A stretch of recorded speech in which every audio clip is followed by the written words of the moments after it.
Ini tema kita pada hari ini, saudara yang terkasih, land for our life, ya. Nah, land in our life. Nah, saya mau membuka perenungan kita dengan satu pertanyaan nih, ya. Perhatiin pertanyaannya ya, perhatiin pertanyaannya. Berapa banyak dari saudara-saudari yang pernah dilahirkan? Berapa banyak dari saudara-saudari yang pernah dilahirkan? Salah nanya saya, sorry. Kalau pernah dilahirkan, semua juga pernah dilahirkan ya. Kagak ada yang kayak Sun Gokong kan, lahir dari batu. Ini maksud pertanyaan saya gini loh, ini ada satu kata yang hilang. Berapa banyak dari saudara-saudari yang ingat apa rasanya dilahirkan? Ada yang ingat? Ada di antara saudara yang ingat kapan air ketuban mamamu bocor? Aduh Pak, itu pertanyaan gak usah dijawab. Atau ada gak yang ingat aroma air ketuban mamamu? Kagak ada yang berani geleng, gak ada yang berani manggut-manggut. Karena kagak ada yang ingat. Ada gak yang ingat bagaimana saudara bernafas di dalam rahim mamamu? Atau suami deh. Yang berasa jadi suami, jawab ya. Yang udah punya anak khususnya nih. Apa ada di antara Anda para suami yang masih ingat seperti apa gerak-gerik anakmu begitu plup keluar lahir? Masih ingat gak? Siapa di sini punya 3 anak? Oh ini KB semua ya? Oh enggak, ada 3 anak. Pak, boleh saya tanya Pak ya? Waktu anak-anak Bapak lahir, 3-3-nya tuh ya, maksudnya nggak bersamaan sih, satu-satu gitu ya. Ingat gak anak pertama keluar terus apa yang terjadi, kedua kenapa, ketiga kenapa, ingat gak Pak? Ingat ya, anak pertama waktu keluar kenapa Pak? Nangis, anak kedua? Nangis juga, anak ketiga? Nangis juga, nangisnya sama gak Pak? Nah beda suara. Nah saudara yang terkasih, bersyukur nih, ya bapak yang baik nih. Jadi istri kagak sendirian waktu melahirkan. Saya pikir di Jakarta suami itu nggak boleh masuk ke ruang bersalinan nih, karena semuanya sesar kan? Bener gak sih? Nggak ya, kalau sesar boleh masuk ya? Sekarang boleh masuk ya? Saya ini menikah 21 tahun kagak punya anak, makanya kagak punya pengalaman Bapak Ibu. Tolong jawab, ya jangan cuekin saya. Kalau sesar suami boleh masuk gak? Boleh, terima kasih. Nah bersyukur sekali Bapak ingat anaknya, ya 3-3-nya pasti nangis. Kalau anaknya nggak nangis, bingung nggak? Bingung, ini anak kenapa? Ditabok sama si suster plak gitu kan, nangis kenceng. Oh berarti benar paru-parunya bagus. Nah Bapak Ibu saudara yang terkasih, ada satu praktek menakjubkan dari seorang bayi setelah ia dilahirkan. Nah bayi bisa dilatih berenang menyelam di bawah air sejak usia dini. Kita lihat nih videonya.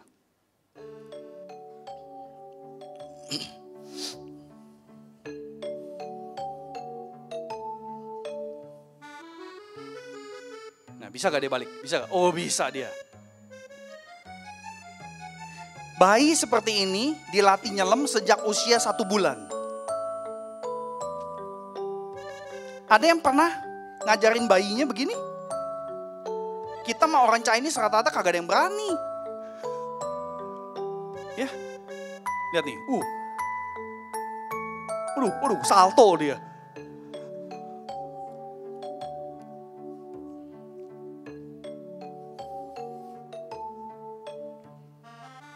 Nih bisa balik gak dia?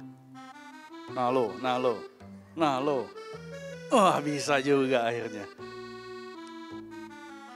Nah Bapak Ibu saudara yang terkasih, ini sedikit lagi selesai videonya. Saya cuma mau mengatakan bahwa bayi sejak 1 bulan bisa dilatih berenang nyelam di bawah air. Karena sebenarnya waktu di dalam rahim mamanya dia diselimuti sama cairan. Ya. Ibu-ibu, ya saya bukan ibu sih ya. Ibu-ibu yang hamil kan berasa anaknya muter, ya, tendang perutnya, tonjok perutnya. Walaupun kita kagak tahu ya itu tangan atau kaki kita nggak tahu ya. Tapi dia bisa muter-muter di dalam perut ibunya karena ada cairan. Jadi saudara yang terkasih, kalau janin itu bisa bertumbuh dalam rahim lalu dilahirkan, maka sesungguhnya anak itu lahir bukan kebetulan, bukan kecelakaan. Nah, saudara yang terkasih, seorang anak berhasil dilahirkan pasti akan hadapi perubahan yang drastis begitu dia keluar dari rahim mamanya. Ia tidak lagi bisa menikmati proteksi cairan dalam rahim mamanya. Begitu lahir ke dunia, seorang bayi tidak mungkin hidup sama persis seperti waktu dia di dalam rahim mamanya. Dia harus hadapi berbagai macam dalam tanda petik peperangan dengan lingkungan sekitarnya. Nah, sesungguhnya hal ini juga mencerminkan makna lahir baru yang Tuhan Yesus ajarkan. Manusia yang sudah dilahirbarukan tidak seharusnya hidup sama seperti cara yang dulu. Mari kita buka firman Tuhan sebagai dasar perenungan kita hari ini dari Yohanes 3 ayat 1 sampai 21. Kita akan baca bagian ini sebagai dasar perenungan Minggu Prapaskah kedua. Karena teks Alkitab ini digunakan hampir di seluruh gereja di seluruh dunia yang pakai lectionary. Ya, apa lectionary? Anda tanya sama hamba Tuhan Anda. Jadi yang pakai lectionary itu pakai hari ini di seluruh dunia Yohanes 3. Yohanes 3 ini salah satu bacaan. Jadi Bapak Ibu saya yang terkasih, Anda akan baca ayat 13 sampai 17. Ya, sisanya saya yang baca. Jadi Bapak Ibu jemaat ayat 13 sampai 17 sisanya saya yang baca.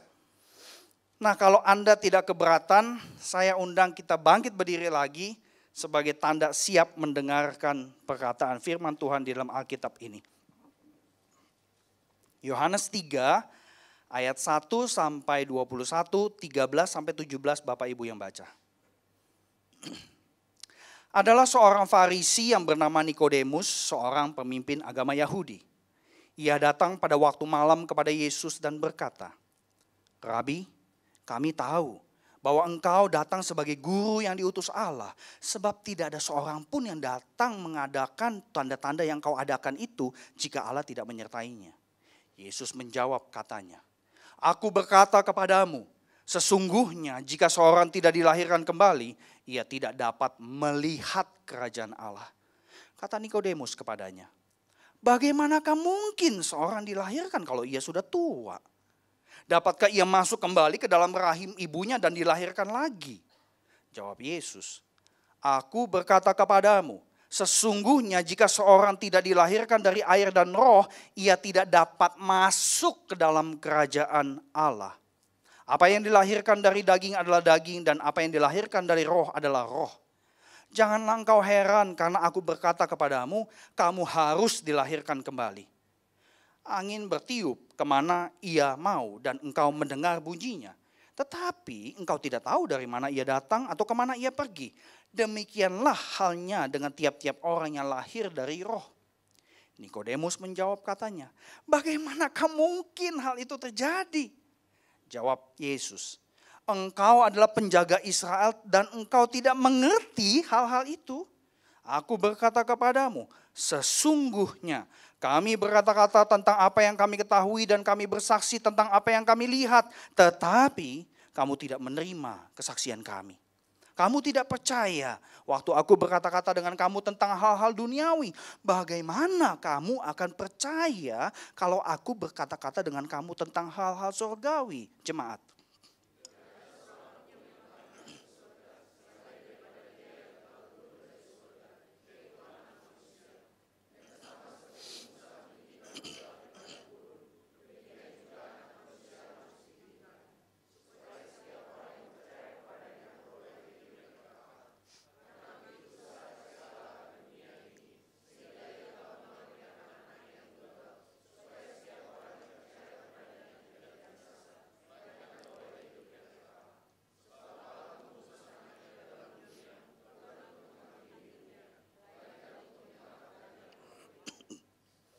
Barang siapa percaya kepadanya, ia tidak akan dihukum. Barang siapa tidak percaya, ia telah berada di bawah hukuman. Sebab ia tidak percaya dalam nama anak tunggal Allah. Dan inilah hukuman itu. Terang telah datang ke dalam dunia, tetapi manusia lebih menyukai kegelapan daripada terang sebab perbuatan-perbuatan mereka jahat. Sebab barang siapa berbuat jahat, membenci terang dan tidak datang kepada terang itu, supaya perbuatan-perbuatan yang jahat itu tidak tampak. Tetapi barang siapa melakukan yang benar, ia datang kepada terang supaya menjadi nyata bahwa perbuatan-perbuatannya dilakukan di dalam Allah. Demikian firman Tuhan. Silakan duduk. So yang terkasih, percakapan Tuhan Yesus dan Nikodemus menunjukkan makna land in our life, ya, atau makna prapaskah. Nah, secara umum salah satu keunikan Injil Yohanes adalah Tuhan Yesus banyak melakukan percakapan pribadi dengan beberapa orang, ya, Nathanael, Maria ibunya, Maria Marta dan sebagainya. Dan perenungan kita fokus kepada Nikodemus. Jadi ini personal banget nih, ya, personal banget.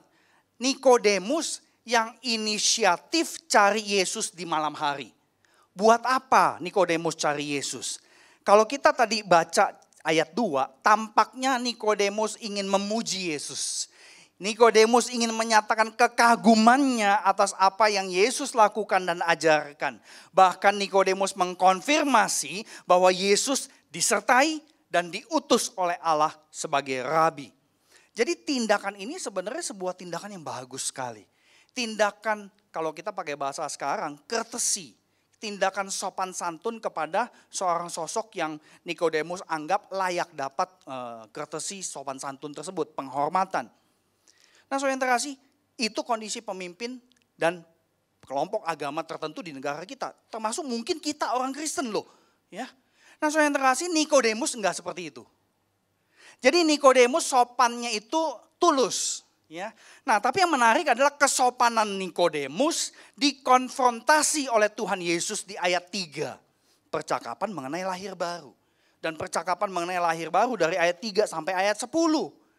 Nah, saudara yang terkasih, kita bisa baca kebingungan Nikodemus. Bagaimana mungkin hal ini terjadi, masuk lagi ke rahim, ke perut mama, ke perut ibunya. Saya sudah tua. Intinya saudara yang terkasih, inisiatifnya Nikodemus mencari Yesus, mengagumi, memuji Yesus, ditanggapi dengan ajaran yang sangat mengejutkan sekali buat Nikodemus.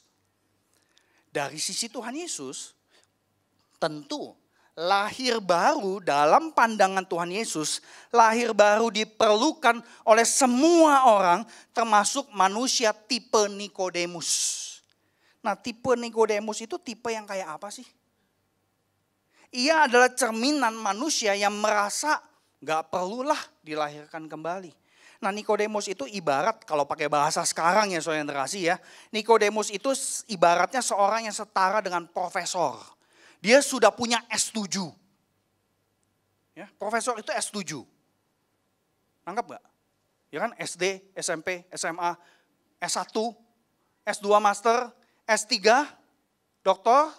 Profesor itu dikasih sama dikti. Ya, di negara kita paling tidak. 7 saudara yang terkasih. Jadi si Nikodemus ini bukan S3 lagi, udah S7. Ya, S7, profesor, bahkan dia profesor teologi. Ia adalah pejabat Sanhedrin. Sanhedrin ibarat kayak MUI kalau di kita. Kalau di Singapura MUIS gitu ya. Jadi saudara yang terkasih, ia adalah salah satu penentu keputusan pengadilan agama Yahudi. Jadi ini jabatannya tinggi sekali. Berarti dia juga kaya. Ya, dia kaya, dia dihormati secara sosial. Intinya inilah tipe orang yang secara eksternal bisa merasa nggak butuh Tuhan. Wong udah ada semuanya kok, duit ada. Deposito banyak. Jabatan ada, bukan cuma di perusahaan. Tetapi juga jabatan di gereja. Dan kemudian jaminan masa depan ada. Dan kemudian dihormati. Bahkan sudah turun jabatan keagamaan masih ditanyain karena dia dijadikan penasehat. Sangat dihormati. Nah, orang seperti Nikodemus pun menurut Tuhan Yesus butuh dilahir barukan. Yaitu dilahirkan dari atas. Nah, saudara yang terkasih, Yohanes mencatat bahwa orang seperti Nikodemus sesungguhnya juga punya kebutaan dan kemiskinan rohani.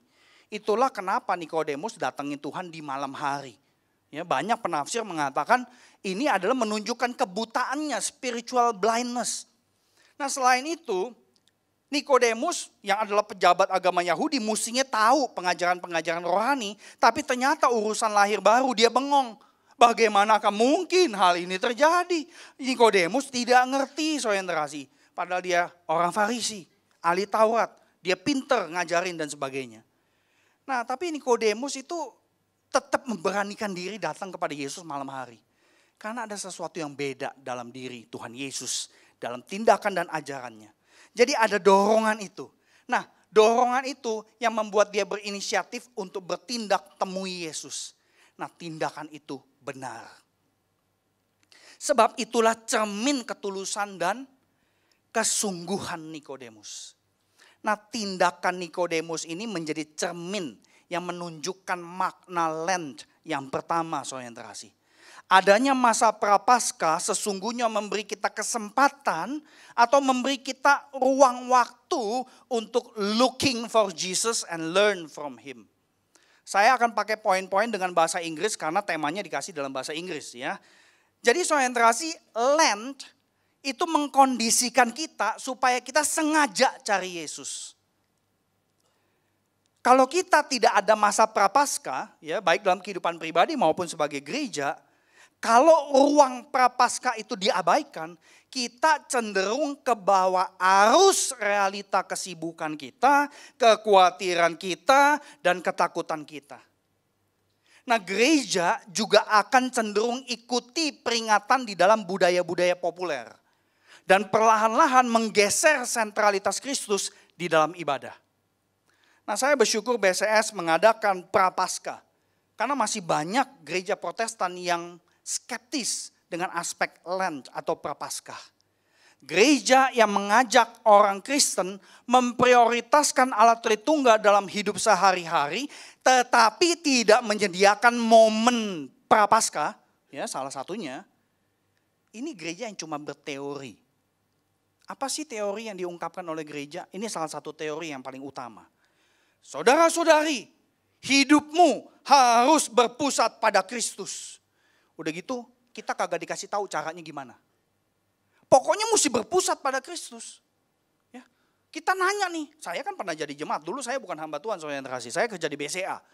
Jadi saya pernah duduk setiap minggu di bangku jemaat, saya bertanya, iya oke, tapi gimana caranya? Berpusat pada Kristus, gimana caranya? Caranya, carilah Yesus. Saya juga tahu. Cari Yesus. Tapi bagaimana caranya cari Yesus kalau dimensi waktu hidup kita isinya hanyalah kesibukan cari uang, cari signifikansi, cari popularitas, cari reputasi, cari hiburan, dan bukan cari Yesus. Karena waktu kita gak ada untuk cari Yesus. Karena gereja juga tidak menyediakan. Nah, jadi ini satu hal yang kita perlu perhatikan. Prioritas hidup seseorang kelihatan dari bagaimana kita habiskan atau isi waktu hidup kita. Jadi saudara yang terkasih, jika kita memberi waktu untuk looking for Jesus and learn from Him, berarti Yesuslah prioritas kita. Nah, Nikodemus yang saya sangat syukuri adalah mencari Yesus bukan untuk dapat makan gratis. Nanti Anda bisa baca Injil Yohanes. Tuhan Yesus pernah komen kepada kerumunan orang banyak. Kamu orang ikut aku karena dapat makan gratis. Kamu orang ikut aku karena kamu ngelihat mujizat gratis, ngelihat petunjukan. Nikodemus tidak seperti itu. Nikodemus mencari Yesus dalam ketulusan dan kesungguhan, hal yang baik sekali. Bahkan dalam peristiwa kematian Yesus, semua rasul tinggalin Yesus, tapi Nikodemus tidak. Anda bisa baca di Yohanes 19 ayat 39. Bersama dengan Yusuf dari Arimatea, Nikodemus mengambil resiko untuk mempersiapkan jenazah Yesus buat dikuburkan. Meski ajaran Yesus mungkin sulit buat Nikodemus, tapi Nikodemus tidak meninggalkan Yesus waktu Yesus disalibkan. Nah, saudara yang terkasih, tentu kalau kita kembali ke Yohanes 3, Nikodemus ini mencari Yesus tapi dia terkejut menerima ajaran lahir baru. Artinya apa? Artinya tindakan mencari Yesus sebenarnya tidak cukup membuat Nikodemus bisa melihat dan kemudian masuk ke dalam kerajaan Allah. Ia perlu dilahirkan dari atas. Nah, saudara yang terkasih jemaat Tuhan, kita yang merasa selama ini sudah mencari Yesus, Ya, sebagai prioritas kita patut menguji diri, khususnya di dalam masa Prapaskah ini. Sebab kalau tindakan mencari Yesus cuma sekedar inisiatif agamawi, saudara jalani tradisi agama Kristen karena dari keluarga, kalau itu cuma sebatas itu, ini nggak cukup supaya kita bisa melihat dan masuk dalam kerajaan Allah. Jangan kita asumsi bahwa kita mencari Yesus waktu kita tuh rutin tiap minggu datang kebaktian. Belum tentu loh saudara kasih. Banyak orang datang kebaktian bukan cari Yesus. Tapi cari hiburan. Cari reputasi agamawi. Dan cari yang lainnya. Jangan naif. Anggap kekristenan adalah kepercayaan gampangan. Oleh karena itu masa Prapaskah ini kesempatan buat kita menguji, menyelidiki diri kita. Selama ini kita looking for Jesus, apakah looking for Jesus dengan benar atau cuma basa-basi? Nah, seorang yang betulan cari Yesus akan kelihatan dari komitmennya hidupi makna kedua land. Yang kita bisa saksikan di ayat 10 sampai 12. Nah, di dalam 3 ayat ini soal yang terkasih Tuhan Yesus itu tegur Nikodemus, ya, dengan sindiran. Nikodemus itu kurang siap mendengar ajaran lahir baru. Nikodemus terus berpikir di dalam aspek literal, hurufiah, ya, yang konkret. Tetapi Tuhan Yesus terus menegaskan bahwa seorang harus dilahir barukan supaya bisa melihat dan masuk dalam kerajaan Allah. Lalu ayat 11 sama 12 ditegur lagi. Urusan percaya atau enggak percaya. Jadi Bapak Ibu saya terkasih, lahir baru yang Tuhan Yesus ajarkan sesungguhnya diberikan untuk mengusik manusia tipe Nikodemus. Banyak kan manusia zaman sekarang, saya orang baik kok, saya nggak nyuri, saya nggak selingkuh, saya nggak nyolong, dan saya bukan korupsi dan sebagainya. Saya menaati semua hukum moral, saya beribadah. Nah, itu semua kegiatan itu diasumsikan bisa membuka mata kita melihat dan masuk mengalami Allah dalam kerajaannya yang kudus dengan segala keagungannya. Maaf saudara kasih, asumsi itu salah besar. Makanya Tuhan Yesus tegaskan lahir baru ini bukan karya manusia sama sekali. Lahir baru yaitu dilahirkan dari atas, itulah karya Roh Kudus berdasarkan anugerah semata. Anugerah inilah yang akan bikin orang lihat dan masuk dalam kerajaan Allah.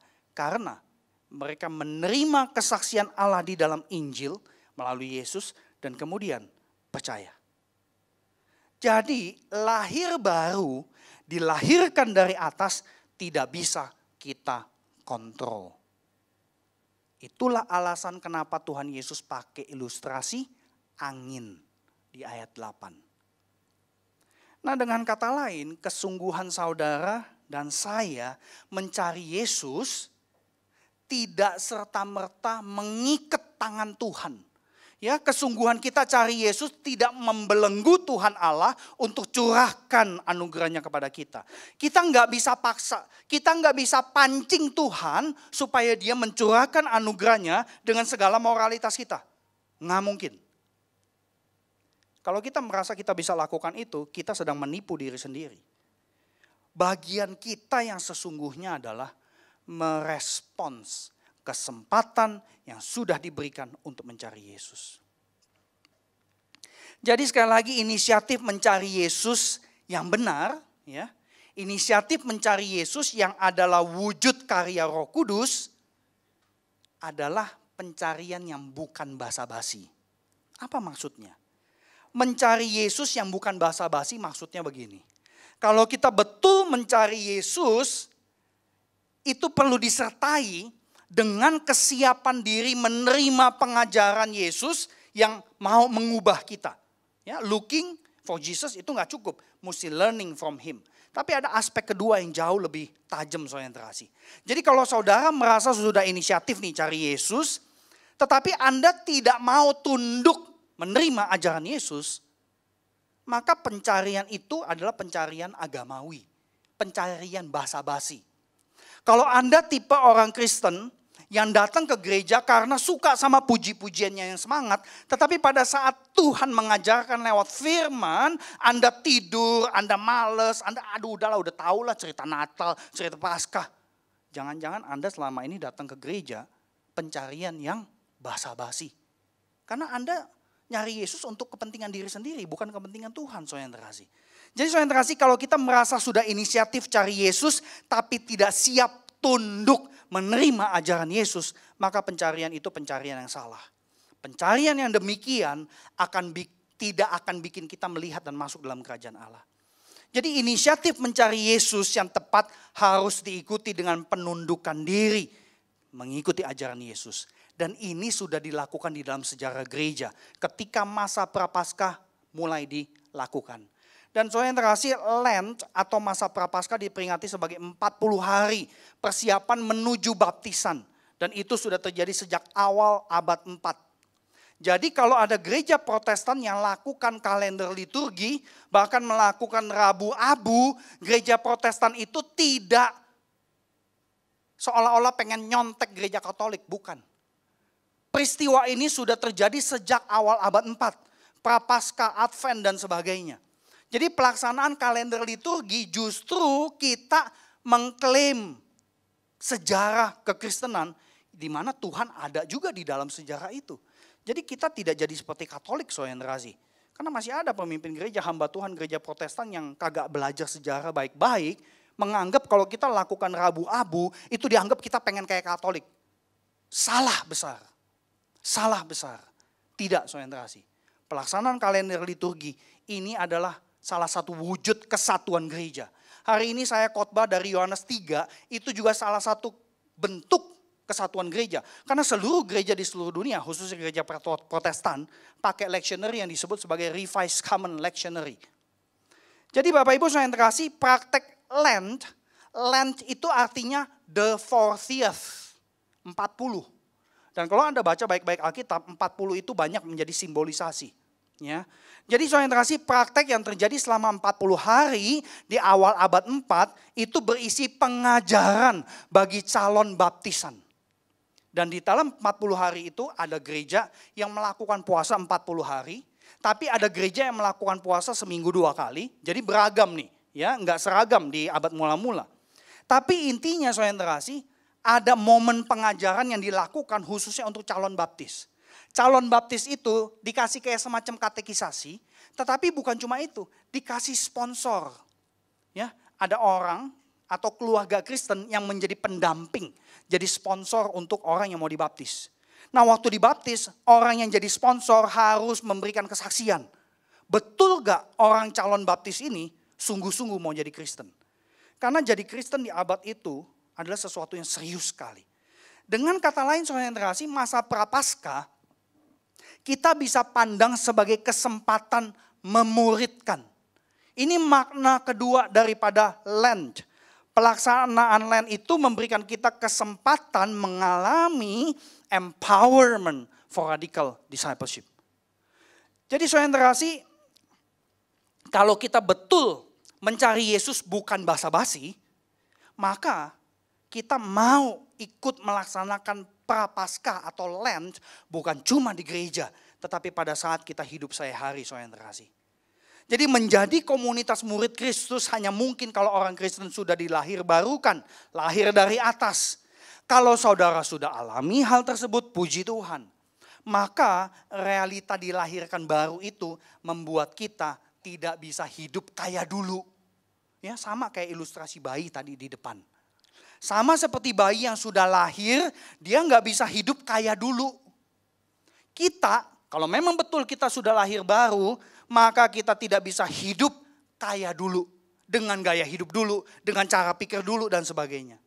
Melalui Lent, tiap tahun kita diingatkan bahkan dimotivasi, di-empower untuk memeriksa. Betul gak sih saya ini murid Kristus atau bukan? Nah, saudara yang terkasih, salah satu indikator orang yang sudah dilahirkan dari atas adalah di ayat 13-17. Ya, jadi dilahirbarukan, menghidupi komitmen kemuritan secara radikal, buktinya ada di ayat 13 sampai 17. Yaitu terjadi perubahan perspektif atas realita hidup. Dengan kata lain, menerapkan Lent membawa kita kepada makna ketiga, yaitu mendapatkan newer perspective of life. Nah, kalau kita simak teliti ayat 12, relasinya dengan ayat 13 sampai 17, Tuhan Yesus itu sedang menyoroti aspek percaya atau iman. Tuhan Yesus itu arahkan Nikodemus dan kita pembaca untuk memahami bilangan 21 dengan perspektif yang baru. Nah, orang Kristen Protestan itu selalu suka hanya dengan ayat 16. Karena begitu besar kasih Allah akan dunia ini dan seterusnya. Kita semua menghafalkan hal tersebut. Tetapi kalau kita cek bilangan ya, khususnya ayat 13, 14, 15, itu bilangan 21 ayat 4 sampai 9. Saya bacakan ayat 5. Ini konteksnya adalah orang Israel melawan Allah dan Musa. Mereka berkata begini, "Mengapa kamu memimpin kami keluar dari Mesir? Supaya kami mati di padang gurun ini. Sebab di sini nggak ada air, nggak ada roti. Dan makanan hambar ini kami telah muak." Anda perhatiin, mana dari surga, dari Allah, orang Israel mencibir. Ini makanan bikin saya muntah. Mereka bilang begitu terhadap mana surgawi. Kira-kira mesti dihukum apa saudara yang terkasih? Mereka dipagut ular. Ya. Dan kemudian mereka nangis-nangis minta tolong dan kemudian mereka berseru. Dan akhirnya Tuhan kasih ini. Kok nggak mau nyala? Nah tuh. Nah, itu. Bilangan 21 ayat 8. Ya. Tuhan perintahkan Musa bikin ular tembaga. Kalimat warna merah. Kalau orang melihat ular tembaga itu, ia tetap hidup.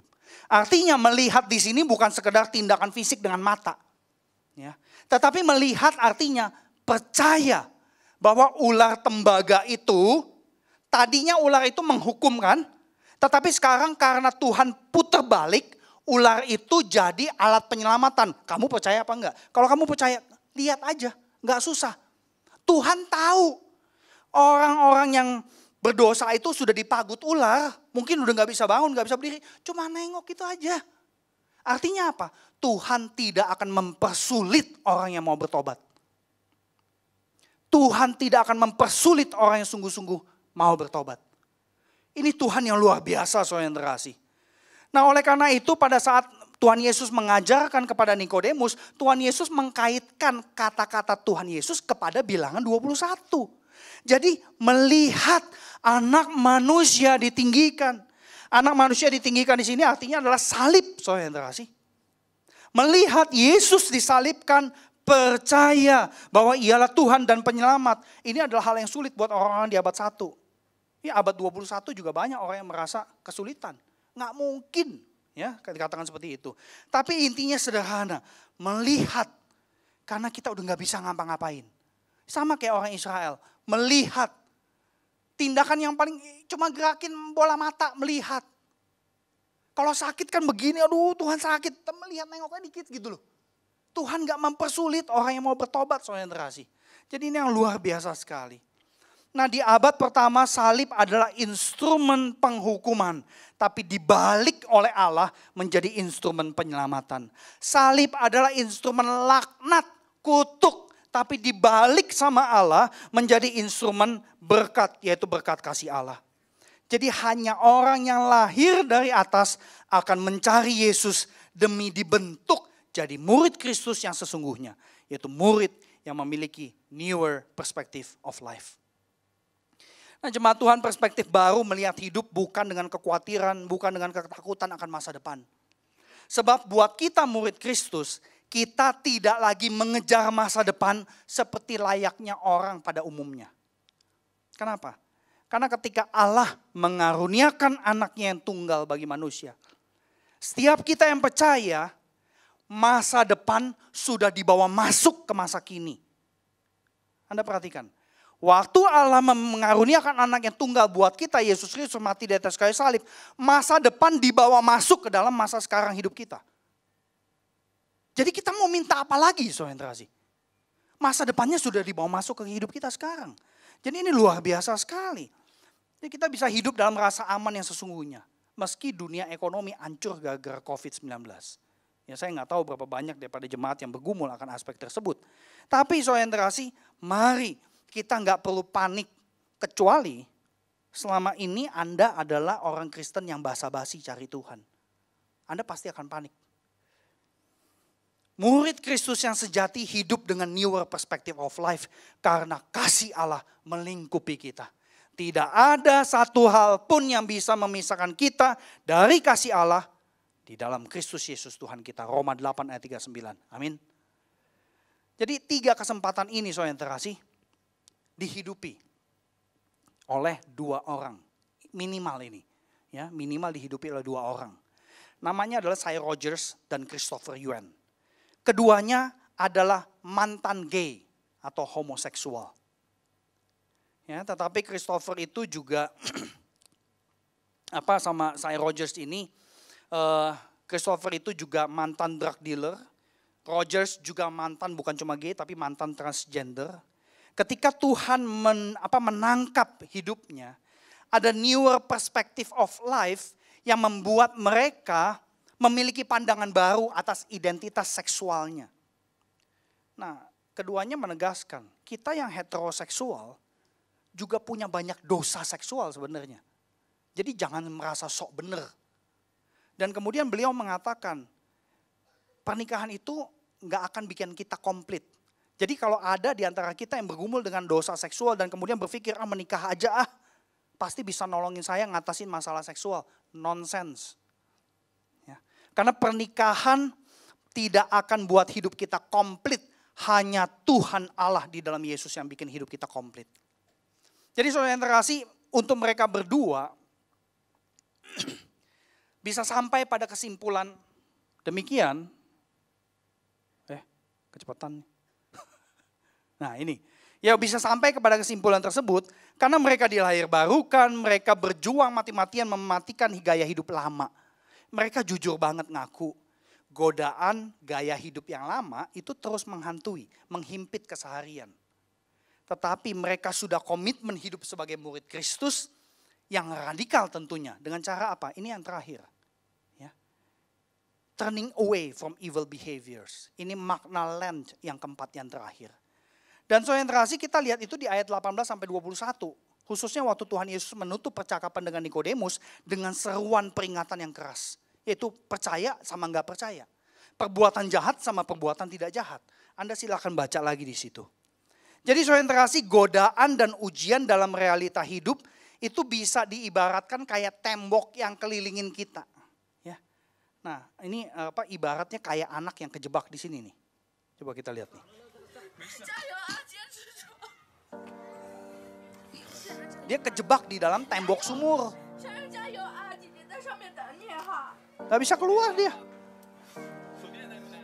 Kalau ini anak nangis-nangis, marah-marah, tonjok-tonjok tembok sumur, dia juga gak bisa keluar. Kalau dia marahin mamanya, marahin cicinya. Ya, cicinya lagi jemur baju, dia lihat-lihat sumur kecemplung. Kalau dia marahin orang-orang di sekitar dia tetap gak bisa keluar. Masalah hidup tuh kayak begini kan. Kita kejebak. Di sekeliling kita sumur semuanya. Nah, saudara yang terkasih, ini satu hal yang penting sekali. Kita lihat bagaimana dia diselamatkan. Mesti ada orang yang masuk. Mesti ada dari luar bantuannya.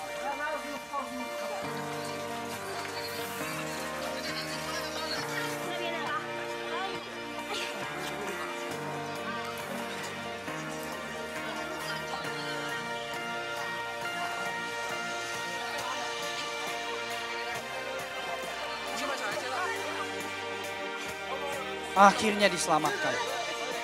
Nah saudara yang terkasih, masalah hidup tuh ibarat kayak begitu. Kita kejebak di dalam sumur, tengah-tengah kita dikelilingin tembok. Ya. Dan kita kalau mau teriak kayak apapun gak ada yang bisa nolongin.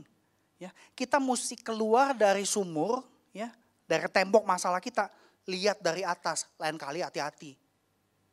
Nah saudara yang terkasih, masa Lent sekali lagi adalah kesempatan untuk kita benahi kehidupan rohani. Inilah waktunya periksa satu demi satu gaya hidup mana yang sering timbulin masalah dalam hidup kita. Dan perlu ditinggalkan. Karena yang namanya masalah hidup itu gak selalu datang dari eksternal. Tetapi gara-gara salah sendiri, saudara sih. Ada satu pemuda yang sudah menikah sih, ya pemuda yang kami sempat layani. Dia ngaku jujur, iya Kak Budi panggilnya gitu ya. Saya main saham, gak taunya saham anjlok. Gara-gara COVID-19, hilang berapa ribu dolar.